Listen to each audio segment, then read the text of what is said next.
สัพพะสัมปติ สิทธิยา สิทธิยา สัพพะทุกขะ สัพพะทุกขะ วินาศายะ วินาศายะ ปริตตัง ปริตัง รูดมังคลัง ภูตมังคลัง วิปติ วิปติ ปฏิภาหายะ ปฏิภาหายะ สัพพะสัมปติ สัพพะสัมปติ สิทธิยา สิทธิยา สัพพะอายะ สัพพะอายะ วินาศายะ วินาศายะ ปริตตัง ปริตัง รูดมังคลัง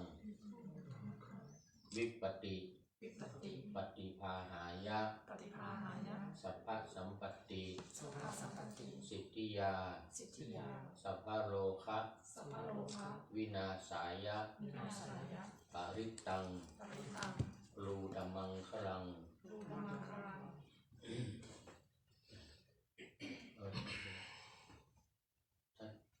Can you say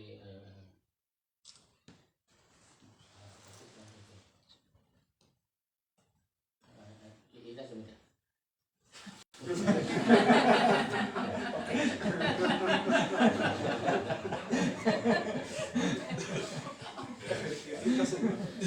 Something happens. Namo tassa bhagavato arahato samma sambuddhassa. Namo tassa bhagavato arahato samma sambuddhassa. Namo tassa bhagavato arahato samma sambuddhassa. Thang saranang gacchami, dhammang saranang gacchami, sanghang saranang gacchami, tutiyampi buddhang saranang gacchami, tutiyampi dhammang saranang gacchami, tutiyampi sanghang saranang gacchami.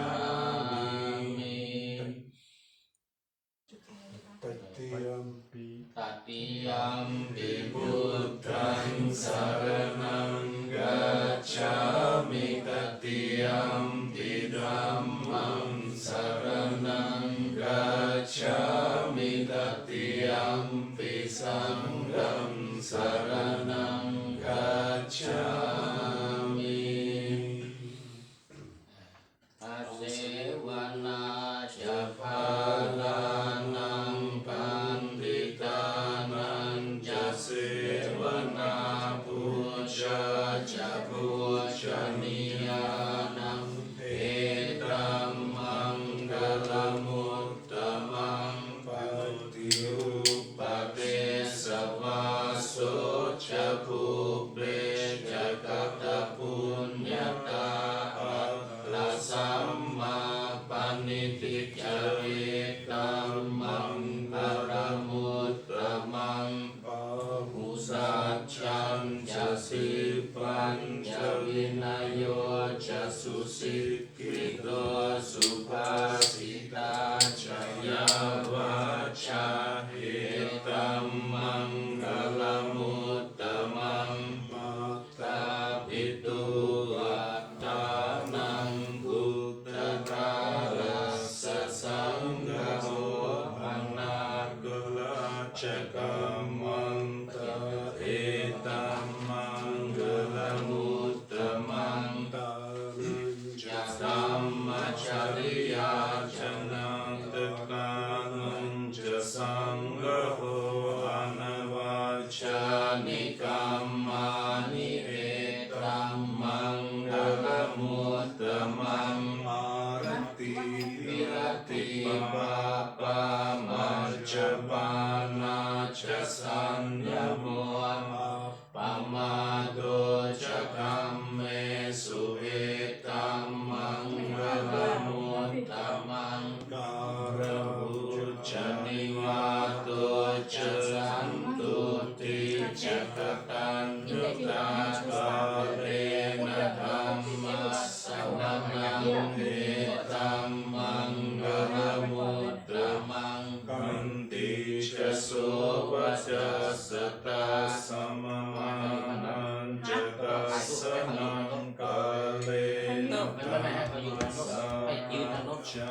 เจ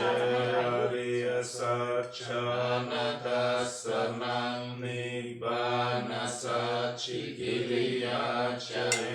ตัมมังกลมุตตมังพุทธัสสะโลกธัมเมหิจิตังยัสสนะกัมปติยโสกังกิรจังเทมังเอตัมมังกลมุตตมังเอตติสานิกวานัสสะบัตตมังปราจิตาสัพพัตตโสทิงกัจฉันตุทังเทสังมังกลมุตตมังยังกินชีวิตตัง อิกวาหุรังวังสักเกสุวายังรัตนังปณิตังนะโมสัมมังอาติตนากเตนะอิกัมปิพุทเตรัตนังปณิตังเอเตนะสัจเจนะสุวัตติโหตุยังกิรากังมะมะตังปณิตังยะตัจจกาสักกะยัมนิสมาหิโตนะเตนะธัมเมนะสมาติกินจิตัมปิตัมเมรัตนังปณิตังเอเตนะสัจเจนะสุวัตติโหตุยังพุทธเสโทปริวันนะเยสุจิงสมาธิมานันตริกัญญามาหุสมาธินาเตนะสมุนะวิจจติตัมปิตัมเมรัตนังปณิตังเอเตนะสัจเจนะสุวัตติโหตุเยภูกะลาอัตตสัตตังปัสสัตตาจัตตาริเอตานิยุกานิโหนติเตตักขินายาสุขตัสสะสาวกาอิเตสุตินนานิมหาปลานิคัมปิสังเกรัตนังปณิตังเอเตนะสัจเจนะสุวัตติโหตุสุปายุตตามนัสสะดัลเทนะนิกามิโนโดตมัสสะสนังอิเทปัตติปัตตาอมตังวิกายหัตตาบุตานิตุติงบุญชมานาหิตังปิสังเวรัตนังปณิตังเอเตนะสัจเจนะสุวัตติโหตุปุรานังนาวันนาติสัมภวังวิรัตจิตตายะติเกภวสมิงเตหินาปิจาอวิรุณวิชันตานิปันติธีรายตายัมปฏิโพหิตัมปิสังเกรัตนังปณิตังหิเตนะสัจเจนะสุวัตติโหตุเมตตัญจะสัพพะโลกัสมิงมานะสัมภาวะเยอปริมาณังทังอโตจติริยัญจะสัมปะทังอเวรังสัพพะตังติตัญจารังนิสินโนวาสยานโนยาวตัสสะวิกตมิตโตเอตังสติงอติเทยรัมมเมตังวิหารังอิตมาหุติสินจานุปกรรมศีลวาตัสสะเนนะสัมปันโนกาเมสุวินัยเกตังนะอิจาตุกัปปัสสัยยังพุนเลติ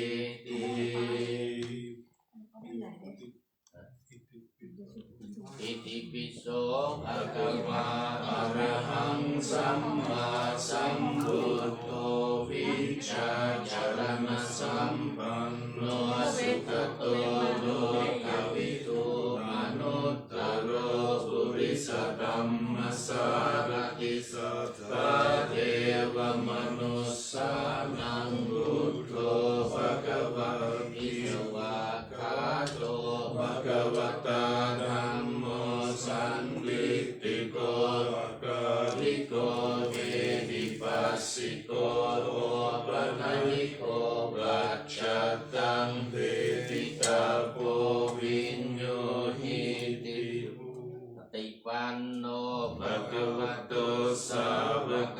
งโฆจุปฏิปันโน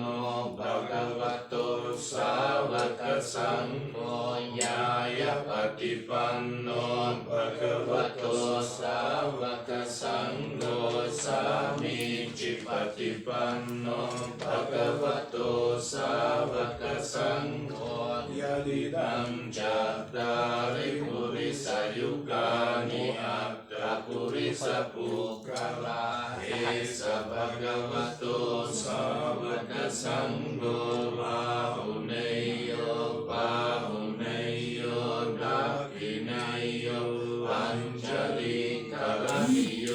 อนุตตรังปุญญังเกตังโลกัสสติอาหุงสหัสสมพินิมมิตสายุตันตังกิริเมฆลังมุดิตะโกลัสสะเสนะมารังคานาทิตัมมวิตินาชิตวามุนินโดตันเตจสาภวัตุเตชยมังกลานิกรรมปิโยจิตสัพพะรัตติงโดรัมปนาลวะกรรมกรรมตัตตยะขังขันติสุตันตวิธินาชิตวามุนินโดตันเตจะสาภวตุเตชยมังกลานินาลากิลิงกัจจวรังอติมัตตภูตังวะปิจักกรรมสนิวสุดารุนันตังเมตตัมบุเสกวิตินาชิตวามุนินโดตันเตจะสาภวตุเตชยมังกลานิอุคิตตังกรรมติหัตถสุดารุนันตังดาวันติโยจนะปะทังกุลิมาลวันตัง เองคอยปฏิบัติให้เขา เดี๋ยวเขาจะมา โนชิตวามุนินโด เข้ามาแล้ว ตันเตชะสาภวตุเตชยมังกลานิกัตตานะกัตตมุตรังนิวะกัปปินิยาสินจายตุทวัจนังจนกายมัจเจสันเตนะโสมวิธินาชิตวามุนินโดตันเตชะสาภวตุเตชยมังกลานิสัจจังวิหายมติสัจจกวาตเกตุวาตาบิโลปิตมนังมติอันตภูตังตัง ไม่ได้เขาทำอย่างนี้เวลาเขาทำมวยจะเป็นเดือด จิ ตั ตโตชิตวามุนินโสตันเตชะสาภวตุเตชยมังคลานินันโดปนันดาปุจกังภิกขุดังมหิตติงบุตเตนะเทระปุจเกนะธรรมาปยันโตอิรูปเตสวิธินาชิตวามุนินโดตันเตชะสาภวตุเตชยมังกลานิดุกาติทิบุจเกนะสุตัตตหัตตัมรัมมังวิสุทธิจุติมิทธิปกาภิดานังนานากเตนะวิตินาชิตวามุนินโดตันเตชะสาภวตุเตชยมังกลานิตาภิพุทธชยมังกลาชตตาโยอาจโมตินาดิเมสักเตมตันติเอกานันเอกวิวิธานิสุปัตตวานิโมกขังสุขังอธิกรรมัยยมโรสปัญโยมหากาลุนิโกนาโจอิตายาสัพพปานินังปุเรตวาปารมีสัพพะปัตโตสันโดธิมุตตมังเอเตนะสัจจเจนะตุเตชยมังกลังชยันตุปุถิยามุเลสักกานันนันติวัตเอวันพังติชายโยตุกายสุชยมังกเลอปราชิตปัลลังเก เสกัตเวโภคะเล แม่ อ มา ภิเสเกสะพุทธานังอักขปัตโตปโมทติสุนัขขัดตังสุมังคลังสุปปตังสุหุติตังสุขันโนสุมุหุโตจัตุเยทังพระมชาติสุปภักขินัง ไม่ถ่าย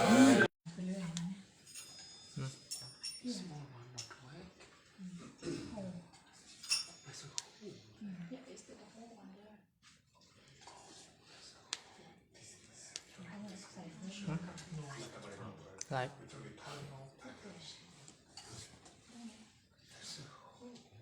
ไม่เห็น ไม่ไปวอรี่อะไรหรอกลูกไม่ต้องอะไรหรอกจ้า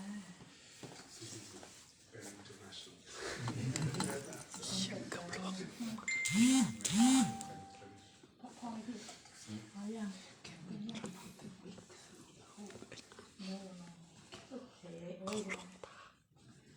ได้นะต้องได้อยู่ไหมอ่ะเนี่ยน้ำยกหม้อเทเลยได้ไหมไม่ได้มันคือหายเสร็จต้องรอแป๊บนึง I would like to do that but I will be so careful ไลฟ์อยู่นะไลฟ์อยู่นะ ได้ไหม ไลฟ์อยู่นะ เอาไว้สดอยู่ เห็นหน้าป้าเต็มๆเลย ทีนี้ได้ออกพุทธศาสนาแล้วนะเฮ้ยงานเทเลยไหมยกหม้อเทเลยไหม เอาก็หลวงตาบอกว่าไม่ต้องทำแล้วอันนั้นนะ ป้าบอกให้ทำให้หมดเลย Okay. I need it. พอยัง Okay. สีสมุนหรือว่า Okay. ไหวไหมลงปะลงพอไม่ได้ Okay. Okay. ไอ้ Worst thing.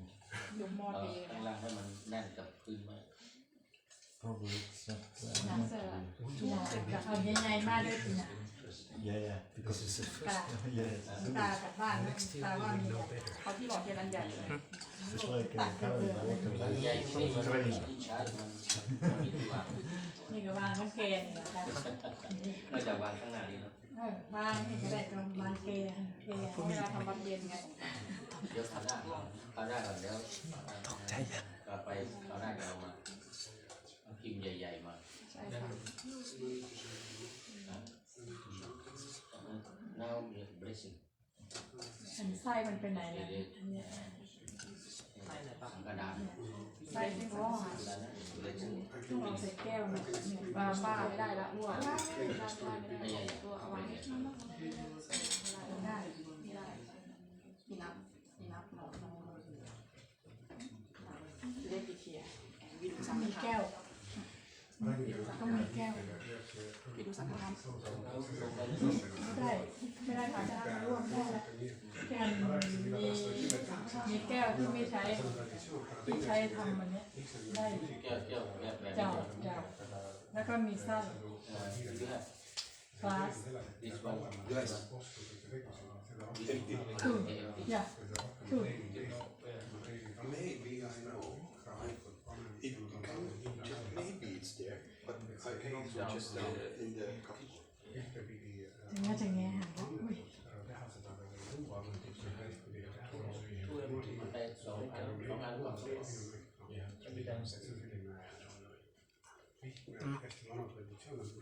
ยากไปไหนอ่ะ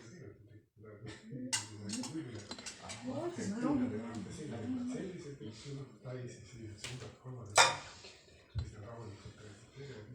ไปหาท่านอันดูดมั้ง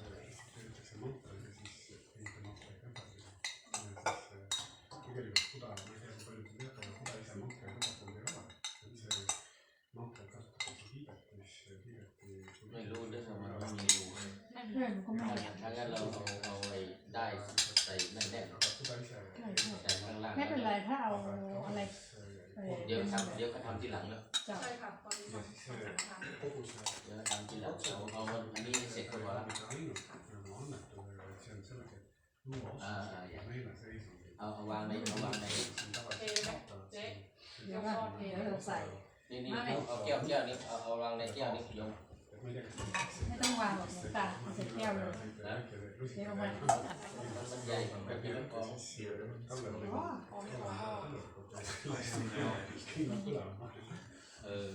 ใหญ่เลย มินิ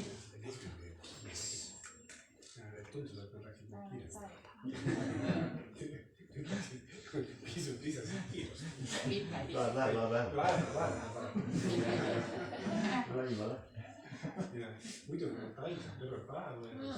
ถ้ามีอันเล็กนี่จะดีนะ Tradizione per la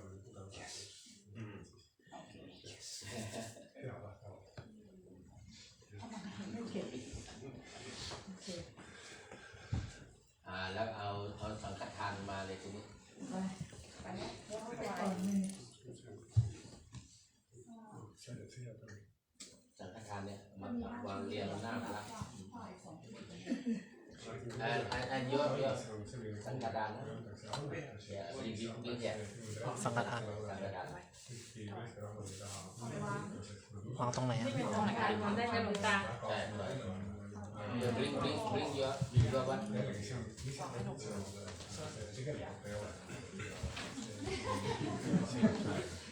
Io oltre a quello che stiamo girando, per così come เดี๋ยวอย่างอีกไม่ต้องไปจุ่มน้ำร้อนเลย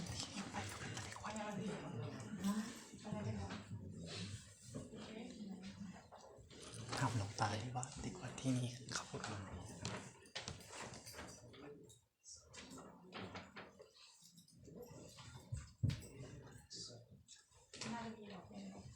มีหน้าใหญ่กว่านี้ด้วยสินะหน้าพี่เราใหญ่กว่านี้เลยจ้า เดี๋ยวจะเอาอันใหญ่มา อยากหลายทั้ง มีน้ำเปล่าไหม มีที่เราทำเก็บไป เดี๋ยวกล่าวคำถวายสังฆทาน จะได้ชิมน้ำแล้วค่อยเอาไปให้กันบ้าง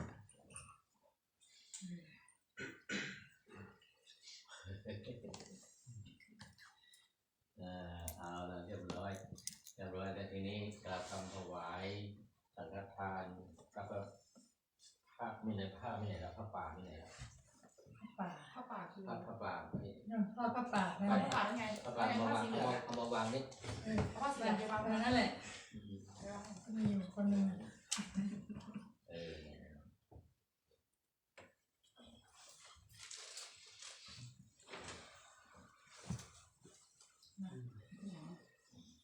อันนี้กล่าวคำถวายว่านโมสามจบพร้อมกันแบบ ดีเซนั่งในภาษาอีกอะไรที่เก็บ นะโมตัสสะ ภะคะวะโตอะระหะโตสัมมาสัมพุทธัสสะนะโมตัสสะภะคะวะโตอะระหะโตสัมมาสัมพุทธัสสะนะโมตัสสะภะคะวะโตอะระหะโตสัมมาสัมพุทธัสสะ อิมานิ อิมานิ มะยังพันเต มะยังพันเต สังฆทานานิจา สังฆทานานิจา อะไรอีก อะไรอีก นี่ เทียนเทียน ปฏิปานิจา ปาติปานิจา ปังสุกุละจีวลานิ กังสุระเจวรานิ สัพปริวาลานิ สัพพะรานิ ภิกขุสังคัสสะ ภิกขุสังฆัสสะ โอโนชยามะ โอโนชยามะ สาธุโนพันเต สาธุพันเต ภิกขุสังโฆ ภิกขุสังโฆ อิมานิ อิมานิ สังฆทานานิจา สังฆทานานิจา ปฏิปานิจา ปฏิปานิจา ปังสุกุละจีวรานิจา ปังสุระเจวรานิจา สัพปริวารานิ สัพพะรานิ ภิกขุปฏิคันหาตุ ปฏิคันหาตุ อัมหากัง ธรรมหากัง เท ทีฆะรัตตัง ทีฆะรัง หิตายะ หิตายะ สุขายะ สุขายะ ข้าแด่พระสงฆ์ผู้เจริญ ข้าแต่พระสงฆ์ผู้เจริญ ข้าพระเจ้าทั้งหลาย ข้าพเจ้าทั้งหลาย ขอน้อมถวาย ขอน้อมถวาย สังฆทาน สังฆทาน เทียนพรรษา เทียนพรรษา และผ้าบางสุกุลจีวร และข้าพเจ้าจีวร แด่พระสงฆ์ แด่พระสงฆ์ ขอพระสงฆ์ ขอพระสงฆ์ จงรับ จงรับ สังฆทาน สังฆทาน เทียนพรรษา เทียนพรรษา และผ้าบางสุกุลจีวร และพระสกุลจีวร พร้อมทั้งบริวาร พร้อมทั้งบริวาร ทั้งหลายเหล่านี้ ทั้งหลายเหล่านี้ ของข้าพเจ้าทั้งหลาย ข้าพเจ้าทั้งหลาย เพื่อความสุข เพื่อความสุข เพื่อความเจริญ เพื่อความเจริญ แก่ข้าพเจ้าทั้งหลาย แก่ข้าพเจ้าทั้งหลาย และญาติมิตรทั้งหลาย และญาติมิตรทั้งหลาย ตลอดกาลนานเทิน ตลอดกาลนานเทินสา สาธุประเคนเดี๋ยวยกโต๊ะเทียนเนี่ยเข้ามาประเคนแล้วก็สังฆทาน ช่วยป้าได้ป่ะป้าดูเอง ค่อยๆยก เพราะว่ามันจะเคลื่อน จับตัวนี้ เนื่องจากเวลา อันนี้จับนะ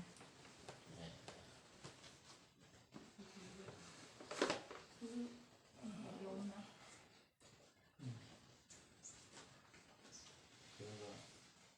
เนี่ยโยมยกผ้ายกผ้า รู้เหรอเอ้า ประ รู้ เคน เหรอย กทำยกวางยกทอดผ้าทอดผ้าทอดผ้ายกขึ้นลงยกขึ้นแล้วก็วางรอบละ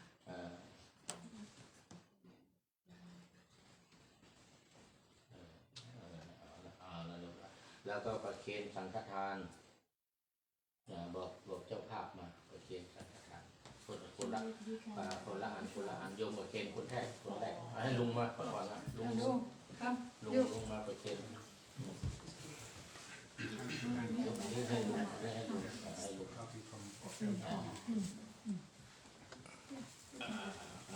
ียบร้อยของลุงเรียบร้อยแล้วต่อไป เพราะว่าน้องเงิน you come this one this one okay thank you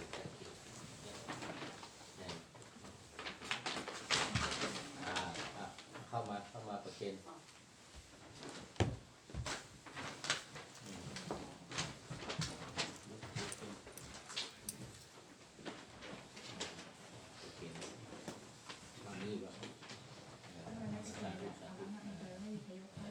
ก็เราพูดนี้ไง เข้ามาโยมมาประเคนสังฆทานแต่ละอันประเคนท่านที่ทำอันนี้วางประเคนนี้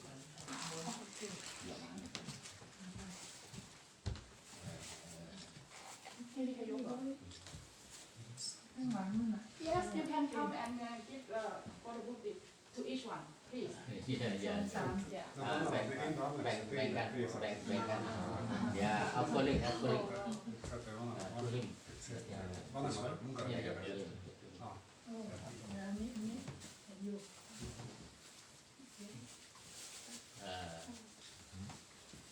2 อันเนี่ย สุดท้ายมันเสร็จหรือยัง เราก็ไม่รู้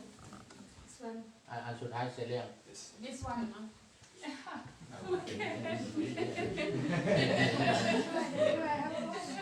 บ no โอเคเรียบร้อยอันนี้ก็มัน เกือบไปได้เลยไม่ได้ เป็นครั้งแรกเรายังไม่เคยทำกันนะ ชาว ก็ ไม่เคยทำอะไรนี่ yeah จมนี่บัน เดี๋ยวต่อไปก็จะคล่องต่อไปจะคล่องละอันนี้ it's the first time for us also in Estonia to celebrate in this that's why not we learn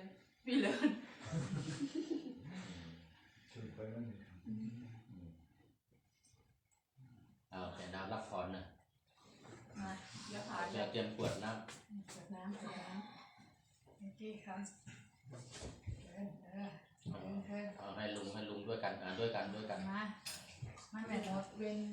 เดินให้รู้ให้ก็ไม่เข้ามาเลยให้จับน้องนะ ถึงครับถึง ยะถาวาลิวะหาปุราปะริปุเรนติสาคลังวะเมวะหิโตทินังเปตานังอุปกปติอิจิตังปฏิตังตุมหังคิปะเมวะสมิจจตุสัพเพปุเรนตุสังกปาจันโทปนรสโสยะถามณิโชติรสโสยะถาสัพพิติโยวิวัชชันตุสัพพะโลกวินาศตุเตภวัตวันตรายโยสุขีติกายุโกภวะอภิวาทนาสิริสนิจังวะกาปัจจายิโนชัตตารโอธัมมาวันติอายุวันโนสุขังภาลังภวัตุสัพพมังคลังรักขันตุสัพพเทวตาสัพพพุทธานุภาเวนัสตาสุติภวันตุเทภวตุสัพพมังคลังรักขันตุสัพพเทวตาสัพพธรรมานุภาเวนัสตาสุติภวันตุเตภวตุสัพพมังคลังรักขันตุสัพพเทวตาสัพพสังฆานุภาเวนัสตาสุติภวันตุเต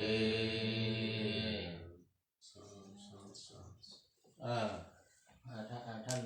อันดรูส you water holy water to them We don't have this. มีไหมล่ะพักกับไม่เก็บดอกไม้เป็นน้องให้เราดูว่า เดี๋ยวพี่เราต้องไปหาเวสคอนโดเมน หามา เวสคอนโดเมนพี่โดนโน้ตรีวิวพี่ We don't have this. วี ไม่มียาขา Like in the city,ได้สายสิญจน์ก็ไม่มี inimesed võtavad selle ees vaadates, siis kui vaja laulma tuleb sõnum, siis Pai inimesed usuvad, et need sõnad jäävad sellesse ette. ไม่เห็นดูญาติโยม või need õpetused ja mis see vesi, mis on, et seda nagu pritsitakse inimeste peale natukene ja teiseks on see, et see vesi valatakse podipuu peale ja see podipuu, mis seal on, see on selline puu, mis on toodud, üks on Indiast ja teine on Sri Lankast, mõlemad tegelikult täpselt sama puu ja see on see puu, mille all Buda virgus. Et seda on nii-öelda, see on selle poja või tütre, kuidas ütelda, selle poeg või võsu, selle puu võsu. Ja see võsu on suudetud säilitada Sri Lankal, sest Indias üks brahmani naine käskis oma mehed maha lõigata selle puu ja läkski maha, aga see säilitati selles Sri Lankal what is the temple, the name of there is this Bodhi tree? Sri Mahabodhi templis ja me käisime seal kohal ka ja see, et mõlemad tegelikult need puud on täpselt need sama puud, mille on Buda virgus. Ja nüüd meil on võimalik Sri Lankaใช่ไหมท่านชื่ออะไรนะท่านชื่ออะไรนะท่านชื่ออะไรนะชื่อสุธรรมครับสุธรรมโมสุธรรม See on selline väga siuke traditsionaalne aspekt, mis näitab seda, et no ma nagu hoolin sellest õpetusest, ma hoolin sellest, et kõik inimesed vabaneksid kannatustes, et ma ise oskaks ennast vabastada kannatustes ja et ma mõistaksin, et kõik elu on püsitu ühes selles, see elu ei sisalda ühtegi hetke püsivat rahulolu, see lihtsalt elu ei ole selline, mitte ükski asja ei ole püsivat. Ja lõpuks see, kas see keha on tegelikult püsimata ja see mina on lihtsalt illusioon, et keha sünnib, sureb, vananeb ja see on kaotamatu, see on juba praegu on tegelikult kokku kukkumas, see on lihtsalt aja küsimus. Ma saan sellest aru ja mitte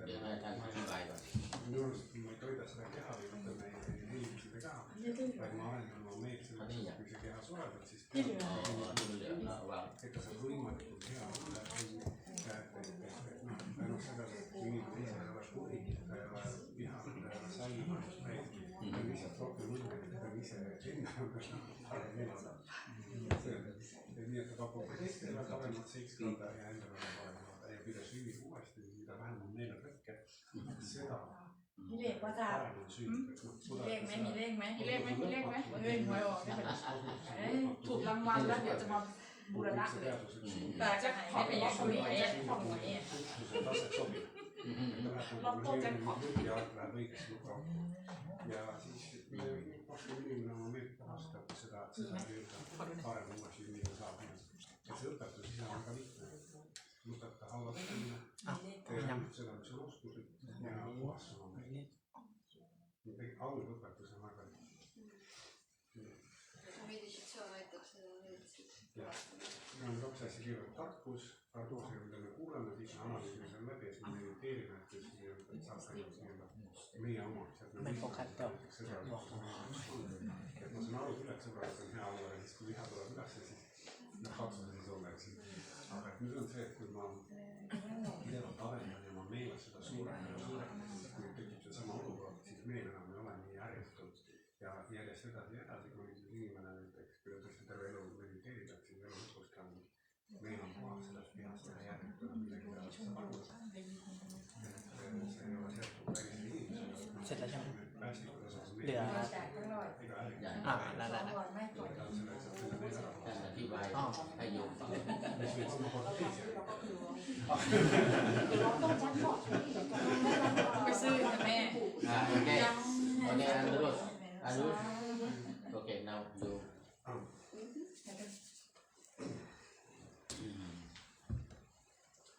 เติ้งไม่ยกให้เติ้งยกให้ที่ยกให้ ยกทางนี้ครับ ยกไอ้ขาวเอาแต่เอาแต่บาทให้ลูกยกแล้วก็ จยันโตโพธิยามูเลสักยานังนันติวัตโนเอวังตวังวิชัยโยโหหิชัยยะชุชัยยะมังคะเลอปลาจิตาปันลังเกสีเสปดาวิโภคะเลอภิเสเกสัพพพุทธานังอัคคปัตโตปโมทัตติสุนัขขัตตังสุมังคลังสุปะภาตังสุโหติตังสุขโนสุโมโหโตจัตุยิทังพรหมจาริสุปทักขินังกายกรรมังวาจากรรมังปัทขินังปัทขินังมโนกรรมังมณิทิเตปัทขินังปัทขินานิกัตวานลพันตเตปราทักขิเนเสร็จแล้ว